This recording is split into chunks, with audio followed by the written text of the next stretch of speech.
All right, good evening. Welcome back to another episode of Brothers-in-law, excuse me.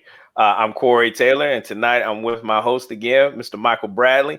For those of you who are new to our channel, I am a former Navy Chief Petty Officer and a former Virginia State Trooper. And Michael Bradley is a retired police officer from California. He did the 26 years with the Pleasanton Police Department in Pleasanton, California. Tonight, we're going to be talking about the incident that occurred in Louisiana with Mr. Ronald Greene. He had a pursuit that took place, I think, about 2 years ago. And the problem with this, Mike, they're saying that questioning why the state police wait so long to release this video to the public.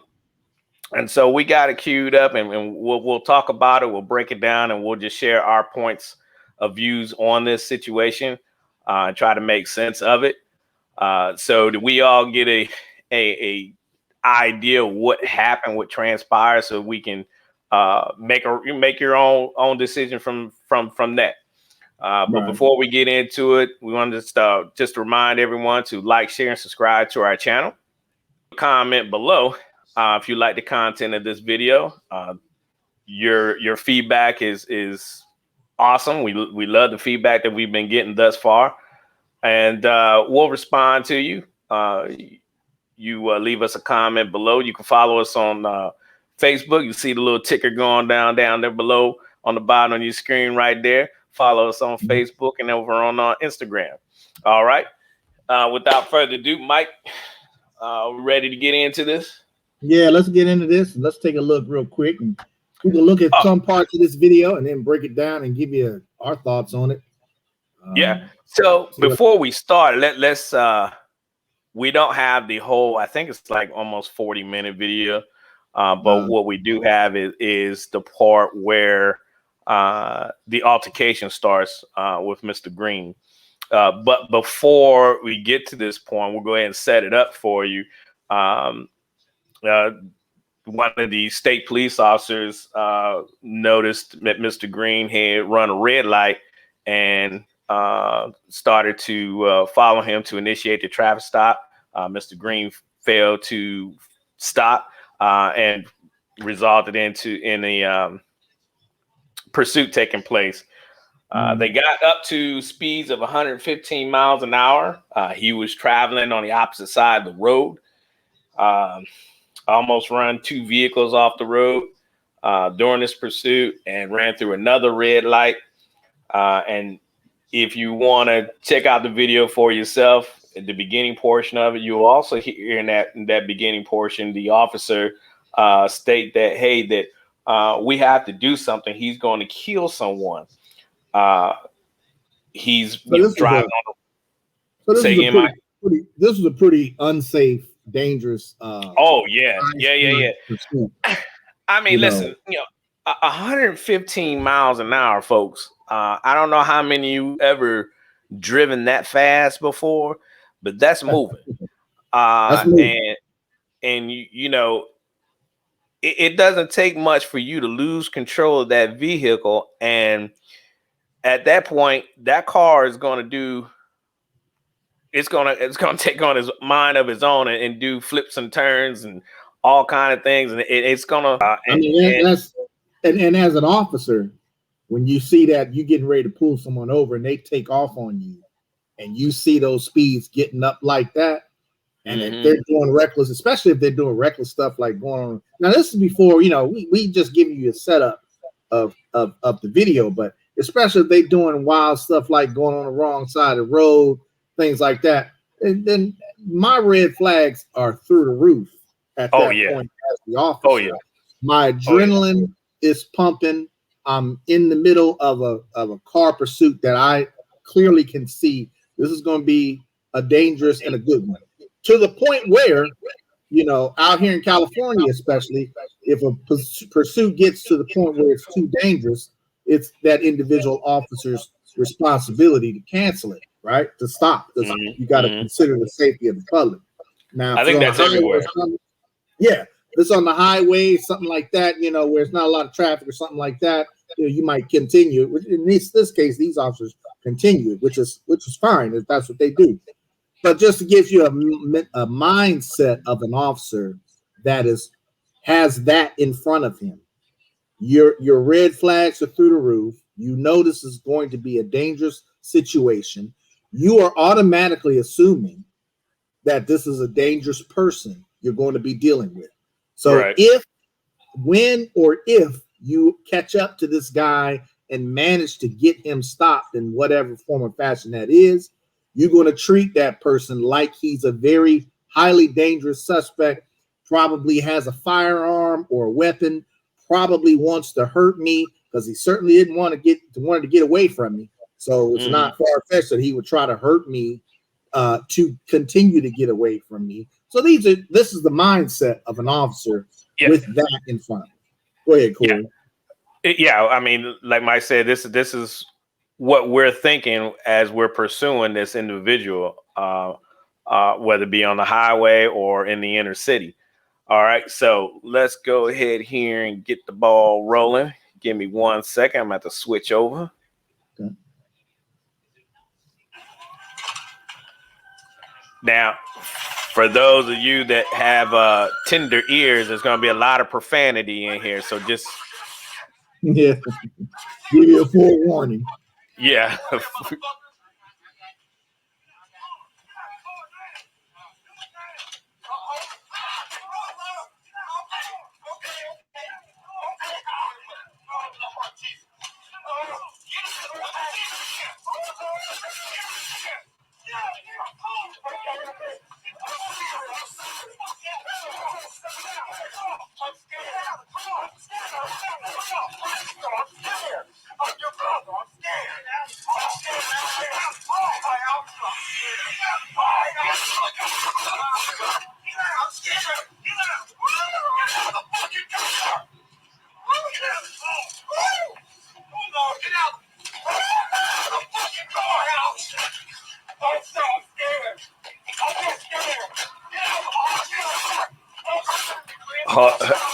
Hold on, Mike. I'm gonna stop it right there. Go ahead. And stop right there. Did you hear the car rev up? Yeah, I did. I heard a little bit of it. He revved up the car again. So, you know, and he's yelling, "I'm scared, I'm scared." Well, you weren't too scared going 115 miles an hour down the road on the opposite side of the road, and almost running two vehicles off the road. Right. Yeah, Now's not the time. Now's not the time to sit here and say that, you know, you scared. Right. They're giving you commands to get out the car. You still aren't getting out of the vehicle. So you're not following the CALM acronym of, hey, complying. Number one, the biggest one. You are total disregard. Like, you know, like we said before in a few videos back, you know, saying you scared and everything right now that goes out the window. You know, I'm not buying that scared mess when you just took me on a 115 mile an hour pursuit, right? True. And could have killed yourself, could have killed the officer, because we've had officers lose their lives in pursuits because they crashed too. So you had all these people's lives in jeopardy, and now you want to say you scared. No, sir. Yeah, and you're right. I agree with you on that. You know, you weren't scared when you was going 115 miles an hour, fleeing from the police. You weren't scared. So, you know, these are words that, I hear them, and you tell the flip side of that is, okay, you're scared. Doesn't matter. What you need to do is comply. If they say get out of the car, get out of the car. You see what I'm saying? Now, they're not gonna come up to you with a bouquet of roses, okay, and kisses and hugs and try to coax you out of the car. We're past that. You see what I'm saying? They're gonna come up there with some force, with some direct commands, telling you to follow orders to get out of the car. You might know some colorful language being used there. You see what I'm saying? You know, if you ain't going 115 mile an hour chase in police, on the wrong side of the road, you ain't got to worry about the cops cussing at you like that. I'm sorry. Right. You see what I'm saying? Does it sound professional for officers to be cussing like that? Probably not. Okay. However, you got to understand their adrenaline is going. They just went on 115-mile-an-hour pursuit of someone. Okay. So yeah, their adrenaline is high, probably higher than yours, because they don't know what you're doing, what you have, why you're not following my instructions of getting out of the car. But you know, and all you have for me is I'm scared. Okay. You see what I'm saying? And you're sorry. When I was an officer, you know, and stuff like that, you try to watch your language. And I'll admit, sometimes you as an officer, you were a little upset too, you know, that you put me in this position that's dangerous, that I got to deal with you now because you acted a fool. You see what I'm saying? So yeah, sure, your emotions are high, so that, you know, you gotta, sometimes you get in certain situations, although it may not sound professional, I understand why there's some officers that will have that kind of verbal response to you. And scientifically, if you take some classes about, you know, how the human body works when your adrenaline is rushing, cuss words, you know, are things that people say when they mean business. Usually, you know, it's been shown. Studies have shown, and I can't quote the specific sources, but I remember having some discussions about stuff like this when I was an officer. Is that studies have shown that when officers tend to use words that they feel emotionally can get their point across effectively. You see what I'm saying? In a high stressful situation. So instead of me saying get out the car, I might say get out the effing car, because you just let me on 100+ an hour pursuit. I don't know what you got, what you're going on, whether you're trying to hurt me, and I need to make sure you understand exactly what I need you to do. And sometimes too, Mike, it also depends on who you're dealing with. There are some people that you would talk to in that proper tone, if you will, and then there are others where you would have to drop a couple F-bombs and say some other derogatory words, because that's what they relate to. Yeah, that's what they respond to. That's what they respond to. They're used to responding to. Right. All right. So we're gonna get back into it. Sorry about that. Put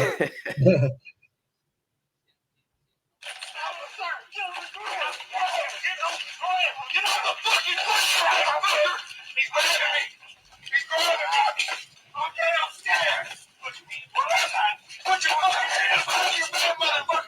Let me see your hands. Put your hands behind your back, bitch. Give me your fucking hands. Put your hands behind your back. Taser. Put your fucking hands behind your back, motherfucker. Right there, you pause it for me, Phil. Yeah, hold on. I pause it for you. You're about to get it again if you don't put your fucking hands behind your back. Put your hand. Okay, so when you tase someone, I know I'm gonna just put this out there real quick. So when an officer tases someone, once the tase is in effect, a taser basically locks someone's muscles up, right? So they can't move. So this is more of a training issue. This isn't necessarily, you know, something that is morally wrong or anything. But once you tase someone, they lock up. As an officer, you should be down there actually pulling their arms behind their back while they are in a tased mode. Their muscles are locked up. You can go down there. You're not going to get shot.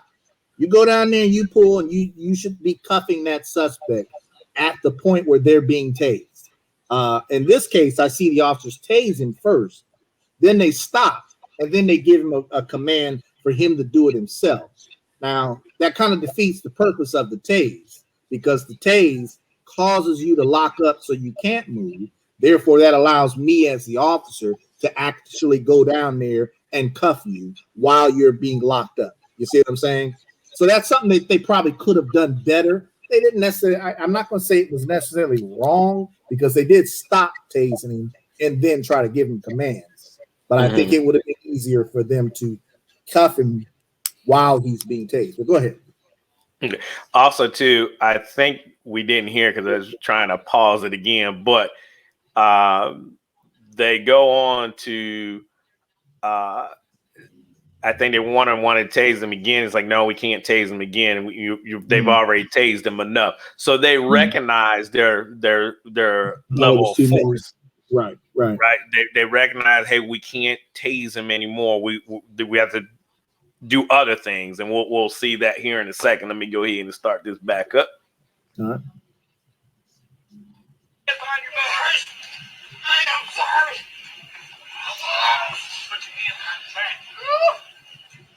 Again, he's still not complying. Yeah, still got his hands underneath him. There's the first one where he pulls it, but then you see he pulls it back towards him. Right. We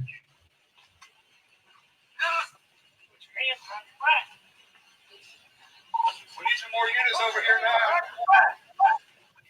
So you can see they're still struggling with him because he's All right, hold it right there. Hold on. All right, you saw where the officer was striking him in his side with his fist. I think he hit him like 2 or 3 times.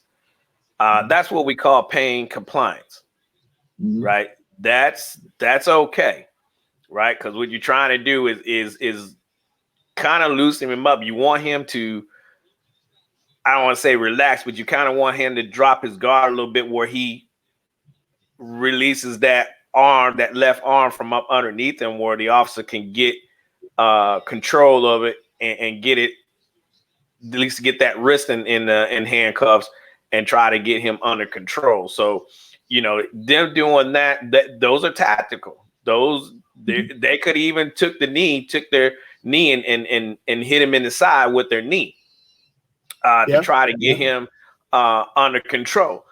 So that's defensive tactics right there. To get under control.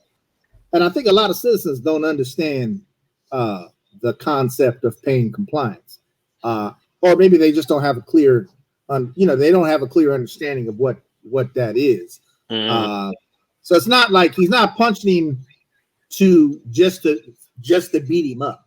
You see what I'm saying? Right. Punching him to cause some pain, to, like you just said, to get him to drop his guard, so that at least he can. Maybe there's a moment where they are able to get his arm behind his back. That's what they're trying to accomplish right here. They're trying to handcuff him and get his arms behind his back. That's the whole point of why they are having him down here, and they're struggling with him like that. So that he can get his arm behind his back and they can successfully and safely handcuff him. But as you can see, he's resisting. He's not trying to resist. He's, matter of fact, even worse, he's got his hands up underneath him to where they can't see his hands. Right. And they're really trying to just get his hand. But that shocks the conscious, I think, when people hear, number one, the cussing, and number two, oh, he's punching him. He's punching him. Right. Well, there's a practical reason why he might be punching. And in this case, you can see that's what it's for. Go ahead. Yep. All right. Let me set it back up.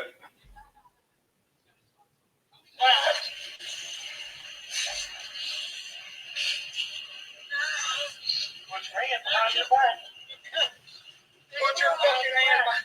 Put them behind your back. Quit. Okay. Put your hand behind your back. Put your hand behind your back.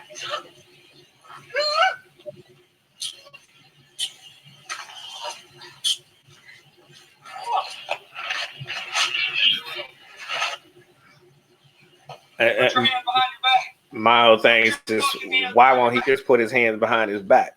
Yeah, I don't understand either. I mean, either he maybe his mind is not where it needs to be. I don't understand that. They finally get him, but it takes a while. It's almost like he finally gives up his strength and they can get his arms behind his back. Yeah. That's what that looks like. He finally gives up. Yeah, you see, I mean, that guy is on top. I mean, he's exhausted. That's why he's yelling at the other officer, cursing at him. Yeah, and that can be quite exhausting when you are down there fighting with the suspect. You got all your stuff on. Let me stop that. Go ahead. Let me stop that. So, you know, I can understand that officer on top there that even yelled and cursed at the other officer, because I've been in that situation where I was fighting an individual on the side of the road. I didn't have a partner. It was just me. And let me tell you, when they don't want to give up their arm, I mean, you're exhausted. I mean, I was punching, I was kicking, I was doing everything to try to get his other arm up from underneath him. Mm-hmm. So I have no problem with the cursing. Like you said, I mean, it's that moment. Your adrenaline is going. At this point, I don't care. I'm not trying to be kinder and gentler with you. It's almost like a fist fight. It's almost like a fist fight. When you're in a fight, all rules go out the window. There's no safe way to fight. There's no fair fight. Officers don't get paid to get in a fair fight. You see what I'm saying? We get paid to physically overcome you. If I'm going to arrest you, I need to physically overcome you, period. Whatever that takes. Whatever I feel that takes. You see what I'm saying? Right. And like you said, it could be pretty exhausting to a point when you're trying to force someone's hands behind their back and they don't want to put them behind their back. Yeah, there's some techniques that we train to try to get you to do that, rear wrist locks, things like that, you know, arm bars and stuff like that. Those work sometimes. Those don't always work all the time. Those don't always work. No. You see what I'm saying? You're not always going to get that on somebody. You're not always going to successfully get a rear wrist lock on someone. You see what I'm saying? When you do get one on there, it can be very effective, yes, but it just simply doesn't always work that way. Right. And you got to get that. They're not going to just give it to you. Match on the ground, right? It's going to be an all-out wrestling match on the ground. And I know what you mean. I have also been in fights where it gets pretty exhausting when you're trying to get somebody's hands behind their back when they don't want to put them behind their back. Yeah, and you got all that gear on, and another thing that you had mentioned too, you know, they got their hands up underneath them. You don't know what they have on the inside of them. What if they have a gun underneath them? What if they have a knife underneath them or any type of other weapon underneath them? That's right. That's right. You know, you got to do what you have to do to get that arm up from under them. I mean, when I was hitting this dude in the back of his head with my forearm, I would forearm him to the back of his head and just rumming it. I mean, listen, I'm fighting for my life. I'm less than 5 miles away from my house. I'm going home, so I don't really care what anybody's got to say about what I did there. I'm going home, right? Just like these officers, you know, every last one of these guys want to go home. Heck, you know, this happened right here. This should not have happened right here. Right, Mr. Greene should have been compliant. I'm just sorry. You can leave a comment down below if you disagree with me. I'm totally fine with it. But Mr. Greene, if he had complied, he would still be here with us today. You know, you saying you sorry, you saying I'm your brother, I'm your brother. Nobody's trying to hear that. Right? Yeah. I'm telling you what to do right now. Put your doggone hands behind your back. It's the last. And again, we are telling you our views from a reasonable officer's perspective. I don't know these officers personally. I don't know whether these officers are racist or not. I have no idea. I'm just looking at what's being taken place in front of me, and I'm giving you a reasonable officer's perspective on what is going on here and what would be in my mind as an officer trying to get this guy's hands behind his back after I've been led on 100+ mile an hour pursuit.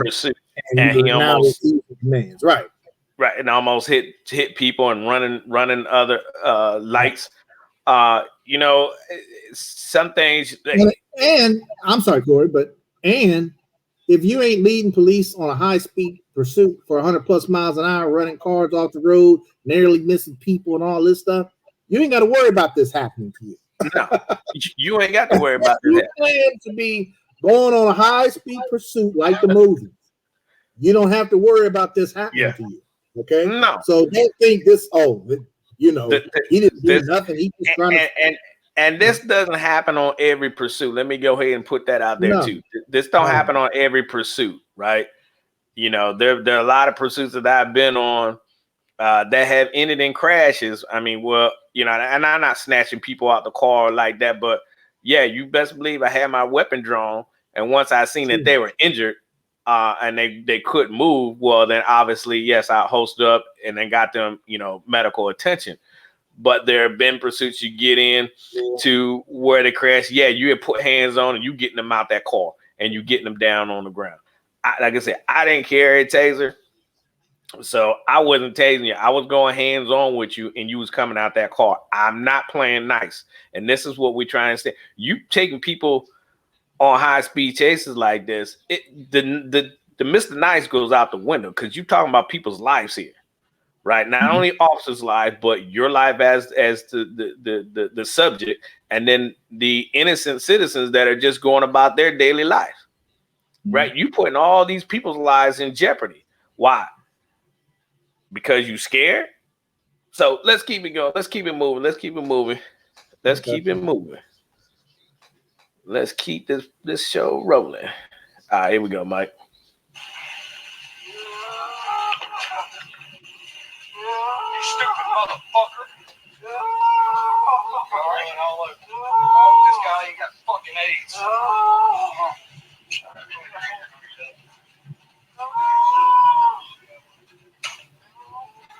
Now that didn't sound good. Him saying dropping the F-bomb and saying hope the guy didn't have AIDS.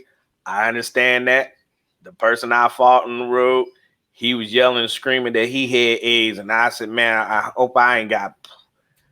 I mean, oh yeah, I mean, you know what I mean? that's a I real had to go through the whole protocol and everything. Yeah, that's a real concern. You know what I'm saying? So he probably, well, this is a police body cam, so you don't expect this to be like on public view necessarily, right?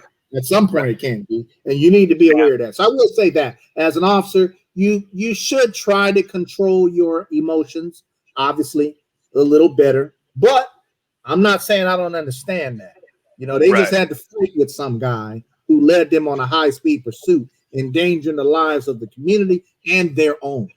Okay, so you have to forgive me if I may not say some nice things when I'm dealing with you. You see what I'm saying? So that's the only thing I can say on that. At this point, there's one other thing that we want to point out to you. It's like, okay, you heard the officer's mic cut off, but the video was still going. I don't have a problem with that. You still get to see everything that's going on. There's one other thing that they're about to do here in a second that we'll discuss, and I think we'll wrap that portion up of the video. All right, sir, don't you turn over. All right, don't you turn over. You lay on your belly. Lay on your belly. Now, today, I got a problem with the lay on your belly part, but that's because of what we've learned. That's all. Yeah. But keep in mind, this was before George Floyd. Right. I understand that. But you also got to, put him on a recovery position, which is basically just lay him on the side. Now, would he have died because of that? I'm not going to say that. But put him on the recovery side. Just lay him on the side. That's all. And eventually they do that. They actually set him up. Well, see, watch this.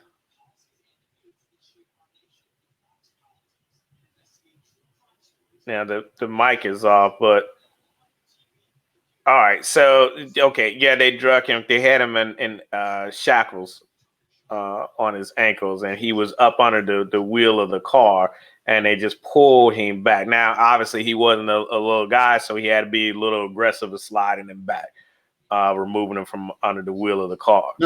Now, I hear you, and I understand why they had to move him away. But the average citizen is going to look at that, and I'm gonna look at that too. Wow. It was they pulled him away from the car. They should have pulled him away from the car for safety reasons. However, you could see that the way that officer did it, his emotions were still pretty high. He did it in an angry fashion, and that's when I say, okay, he's handcuffed. you do have to pay attention to your emotions. You have to give yourself time to calm down. Okay. Well, that's why when you get other officers on scene, you kind of like in my case, when I got into a fight, I got the guy cuffed. As I got him cuffed, my backup then arrived, and then I allowed them to handle him from that point on. Yeah, and that's how it should be done, and that's how we train. But it always don't work out that way, though, Mike. I understand that. You know, was that brutality because the way he did that, or that was just an unprofessional act? I think it was an unprofessional act. Right. That's my opinion. But the media have you believing that they drug him all down the road. No, yeah, you're right. That wasn't the case. So, okay, so we see the gentleman is still with us here. I don't think it's in the rest of this. I don't think it's in this video here, but there's other videos, different angles. And you can see they got him in a seated position. They got him in a seated position now. You know, which is our job. Once you're in a seated position, I'm just there to monitor to make sure you continue breathing. You see what I'm saying? Yeah. Make sure I don't have to take any life-saving measures until the ambulance get there. Like you're saying, there's other videos that you can see with different angles in here, but eventually the fire and rescue show up and they transport him on. What I'm gonna do? I can't see what they're doing when he's in a seated position. I can't see that. It looks like they were just still monitoring him. Oh, okay. Which is what you should do. You're at that point. Once he's detained, secured safely, you just monitoring him. Make sure keyword. Make sure he continues to breathe. Yeah. You want to make sure he's breathing. And that's about all you can do until medical personnel get there and they take over. Yeah, I mean, they're doing all they can do right now. I mean, they don't have a lot of first aid with them that that he would need, like oxygen and things like that. No, they don't have that. Heart monitors and things like that. Stop breathing. Yeah, and if you stop breathing, we can take life-saving measures that way. Try to But as you can see, he's still clearly. Like that. Now, all right, so that's enough. Now, let me go ahead and. I don't know what I understand that some disciplinary action happened to one or two of these officers after this. I don't know what that was about or what they're saying, or I don't know. I don't know the details of that. Because a lot of times, I think. Go ahead. Yeah, I think some disciplinary actions were taken now because they didn't release it, and I guess the family is speaking out against it right now, saying that this was a cover-up. In my humble opinion, I did not see any police brutality. Now at the end we didn't play it, but like I said, you can go on YouTube and check the video out for yourself. But at the end, the one officer sound like he's talking to a supervisor, saying that they beat the crap out of him. They were cussing. I'm not going to curse. They were beating the crap out of him. They had him in a headlock, and he wasn't complying. Well, clearly, again, that's one of the things that officers have to be conscious of, their words and exaggerating. All right, you didn't beat the crap out of him because we just watched the video, right? Yeah, he was resisting arrest by not allowing you to get his arms under control, right? But you weren't Rodney King beating him, and I think that's what the media was trying to push, that this gentleman was being Rodney King beaten and dragged down the road, which is clearly not what we've seen in the video. That's not what I saw in the video. No, I can't. That's not what we saw in the video. So my argument is with media. Why are they portraying it like that? Why didn't they say in any of the articles that I read ABC, CNN, none of them said the cause of the pursuit other than he crashed and they started, beating on him. Well, no, they clearly weren't beating on him. No. As we I just didn't see seen that the on the video. video. If there's something else that we ain't seen, I don't know. But what that video, I didn't see that Right. that way. I mean, and again, like we explained, the knee in the side or the punch in the side was I could see an officer doing that for a form of pain compliance to get you to move your arm from underneath you, and so they can get it behind your back. Might be something that shocks the conscience, but it can be a necessary tactic in some situations. Now, I always like to play devil's advocate because if there's some errors that I see in a video, I'll point them out that I feel are errors. And number one, I already discussed them all. But officer does have to control their emotions because it doesn't look good when an officer is angry and cussing at you, right? But the citizens got to understand, you lead me on 100+ mile an hour pursuit again, and you're not complying. I don't know what you're doing. You put my life in jeopardy and everybody else's life in jeopardy. I'm going to be a little upset about that. You see what I'm saying? Now I'm going to continue going about my job and accomplish the task that I need to accomplish. But you have to forgive me if I use some uncolorful words. You see what I'm saying? Some words that might look or sound unprofessional, if you will. If I say the F word or if I say the S word or something like that, right? But if I now when he said stupid MF, when he said that definitely looked and sounded unprofessional for him to say those words like that. Perhaps that officer should take a look at that after the fact and try to control his emotions and not say that. But I'm not going to point a finger at that officer because he said that. You see what I'm saying? I'm not going to say you messed up because you said those words. Was it unprofessional? Yeah, don't say that stuff. Be conscious and aware of your emotions. Get them under control. Like you said, Corey, you got into a fight, but once your cover unit got there, you stepped back and you let your cover unit take over and complete the handling of the suspect. And that's common because, you want to calm down. You want to get your emotions in check at that point, right? You just been into a fight with someone. So, of course, your emotions are sometimes might be hard to suppress. You see what I'm saying? Now, we can get into, did they act that way because he was black? I mean, that has nothing to do, because I tell you, they didn't know what color he was. It's midnight, old dark 30. And you run a red light and we're on a pursuit doing 115 down the road. How am I supposed to know what you look like? And even if they did know what color he was after they stopped him and got him out and managed to get him out of the car, I mean, I could see an officer. I can clearly see an officer behaving the same way, even if it was a white guy. I can clearly see that. Oh, totally. I have seen that. I have officers too. the same way with a white suspect as it didn't matter. It was all about what that suspect was doing. You see what I'm saying? Or what that suspect just did or put them through or something like that. You see what I'm saying?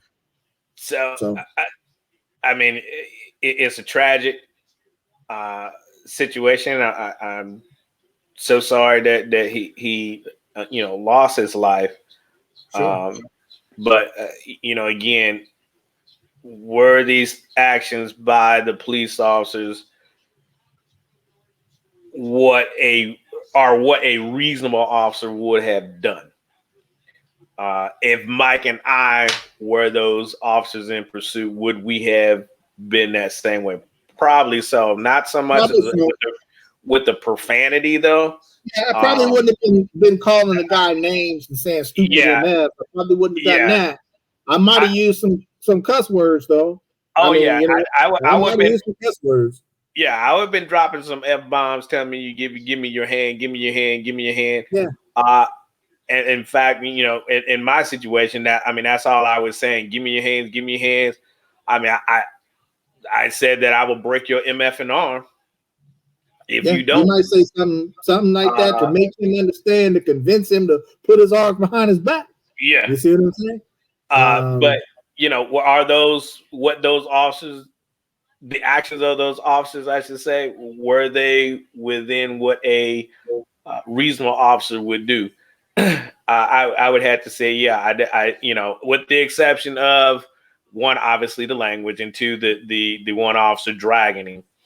I mean, we could. I just think that was, and not that he dragged him, is because I understood what he was ultimately trying to accomplish, which is pull him away from underneath the car. It looked like, but right. he did snatch him in a way that clearly was an emotional move, for lack of better words. That he was upset with the guy that showed through that. Yeah. But no, he wasn't drugged down the road like the media made it out to be. I don't think he wasn't targeted for his race, because you run a red light. It's dark 30, and I have no idea what color you are. I mean, to say that it was a racial incident. I can't say that. I can't say that. Yeah, and in my opinion, I think you're just fishing for a reason. I mean, keep in mind that above all, whether or not it's a racial issue, you'll never know specifically or factually. That's mostly speculation anyway. You see what I'm saying? Well, yeah, I mean, you got to prove it. You have to prove it, though, Mike. You do. For me, you got to prove it. I'm not going to loosely throw out that it's a racial issue. I'm not one to do that. So for me, I got to have some very specific circumstances for me to establish without a doubt that this was a racial issue. This is definitely a racial issue. In this case, I can't say that. I didn't see anything that showed. Now, were these cops racist? I don't know. I don't know these cops personally. I don't know if they're racist or not. We're, as reasonable officers, again, we are only telling you the actions that we see on this video, and whether or not we think from a reasonable police officer standpoint of view, would that be something that would occur? You see what I'm saying? And yeah, that would be something that definitely could occur. Now, if these officers were in violation of some particular department policy or something like that, that could have been something that they might have gotten one or two officers on. Maybe it's something against their own department policy that they did that is not required or not permitted for them to do. Right. Like, well, I know for us, as a trooper, they would have nailed them on the profanity for sure. The profanity. Yeah. They would have nailed them on that for sure. But everything else, I mean, I think was is what a reasonable officer would do. And like I said, it's sad that he lost his life. But when we get to the acronym, again, saying that you're sorry and you're scared, all that stuff. Okay, well, if you're so scared, then why don't you just comply? True. Right? You gotta comply. Even if you are scared, comply. What you don't want to do is something opposite of what the officer's telling you. What's crazy, Mike, is in the video towards the end, when they had him sitting up, one officer, asked him why was he running. He said, "Man, yeah, you're going a little fast at first, but you should have just stopped." And Mr. Greene's response was, I was just too tired. Like, so you being tired make you go 115 miles an hour? Man, I think his mind wasn't where it's supposed to be. His mind definitely wasn't where it was supposed to be. And those type of things, it's over. It's no need of going that fast down the road, man. Jeopardizing, your life and other people's lives. So let us know what you think. Sorry, go ahead, Mike. No, I'm just saying, I was just gonna say, don't think that a high-speed pursuit is not something serious.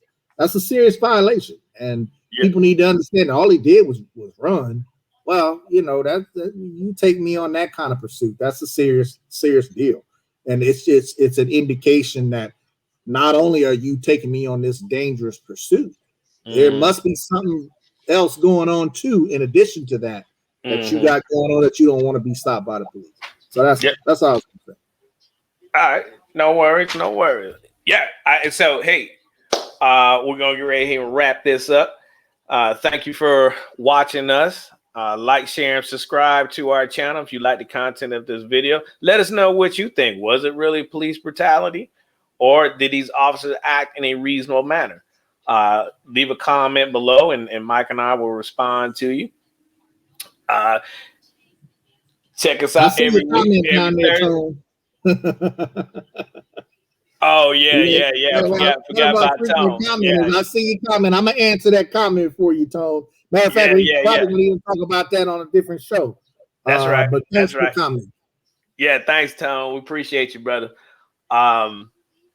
So yeah, follow us on Facebook or over on Instagram. You see it scrolling down there below. Again, like, share, and subscribe. Get us out there to share our message of staying calm, complying, answering questions, and most importantly, moving on. All right, moving on. All right, so check us out next week. We'll have another video talking about the latest in policing and sharing our points of views of what we think. All right, Mike, you got any last words? No, just everybody be safe and take care. Peace. Peace.